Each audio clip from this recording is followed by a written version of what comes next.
ভারত বাংলাদেশের রেল চুক্তি সম্পাদিত হয়েছে খুব জল্পনা কল্পনার মাঝখানে দিয়া। এখন বাংলাদেশের মাঝখান দিয়া রেল যাইব এই সম্পর্কে আমি আরেকটা ভিডিও পাবলিশ করছি, যেখান মনে হয় তেমন একটা রিচ না, তেমন একটার ভিতরে ডিটেল দেওয়া নাই। সো ইতার লাগে এই নেক্সট ভিডিওটা বানানি। বাংলাদেশের ভিতরে দিয়া ভারত রেল যে চুক্তিটা এখান সম্পাদিত হয়ে গেছে, খালি 23 তারিখ হয়েছে। সময় টিভি তো দেখাই, আর আমি সময় টিভির ভিডিওটাও আমি দেখাই। আর সো বাংলাদেশের ঠিক মাঝ বরাবর দিয়া বাংলাদেশ ইন্ডিয়ার ট্রেন যাইব। 10টি বিষয়ে করা হয়েছে। তার মধ্যে ভারত এবং বাংলাদেশের digital partnership, India Bangladesh green partnership, সমুদ্র সহযোগিতা এবং সুনীল অর্থনীতি, স্বাস্থ্য ও ওষুধ সংক্রান্ত পুরনো সমঝোতা নবায়ন, ভারত ইন স্পেস এবং ডাক ও টেলিযোগাযোগ মন্ত্রণালয়ের সমঝোতা, দুই দেশের রেল মন্ত্রণালয়ের মধ্যে সংযোগ সংক্রান্ত সমঝোতা, দুই দেশের রেল মন্ত্রণালয়ের মধ্যে সংযোগ সংক্রান্ত সমঝোতা। অবশ্য এইগুলা খবর আমরা না রাখলেও হইব।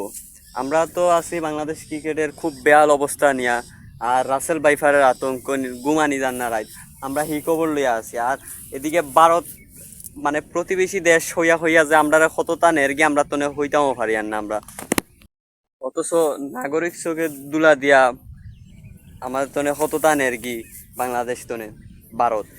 আর বাংলাদেশে ভারত ইকান স্যার যে তার অখণ্ড ভারত হইতো, এই ইকান ভারত অখণ্ড ভারত হওয়ার লাগে আর কি ই জল্পনা কল্পনা অতটা হইতে ওর বাংলাদেশের ভিতরে।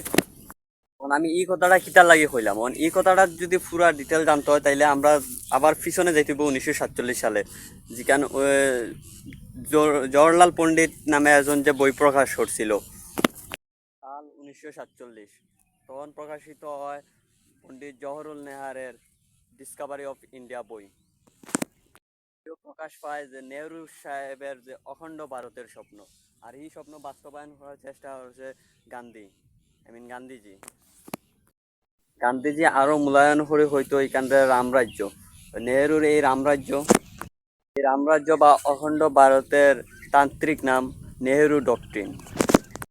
ভারত দশকের পর দশক এই পরিকল্পনা সাজাইছে আর এগুলা বাস্তবায়ন দেওয়ার চেষ্টা করতেছে। ওর আশপাশে যে রাষ্ট্রগুলা থাকবে এগুলা সব দিক দিয়ে স্বাধীন থাকলেও এই যে অর্থনৈতিক দিক দিয়া বা কূটনৈতিক দিক দিয়ে তারা স্বাধীন থাকবে না। তারা অখণ্ড ভারত করবে। মূল টাকার যে কারেন্সি থেকে লইয়া ব্যাংকিং সিস্টেম সব কিছু ভারত চালাইবে আর কি। আমাদের বাংলাদেশ আরও যেগুলো অখণ্ডের ভিতরে পড়ে, তো ওইগুলা আর হবে না। আসলে মূল কারণ হইতেছে এইটা, আর বাংলাদেশ দিয়ে এটা শুরু করতেছে, কারণ বাংলাদেশ বোকা একটা রাষ্ট্র, এই কারণে বাংলাদেশ দিয়ে এটা শুরু করা হইতেছে। তো নাসির ভাইয়ের এই ভিডিওটা দেখেন, আরো ভালো হরিয়া বুঝবো আপনারা।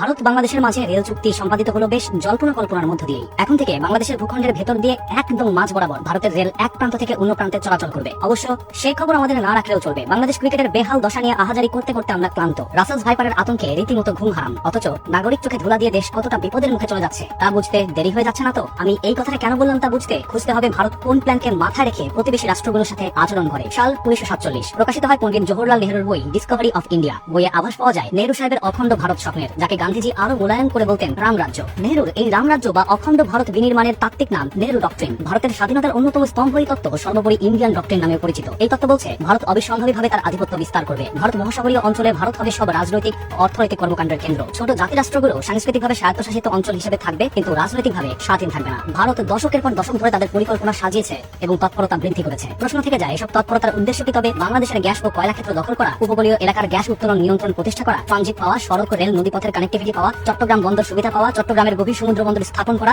সব মিলিয়ে রেলের মাধ্যমে বাংলাদেশকে অখণ্ড ভারতের রাজ্যের রূপ দেওয়া?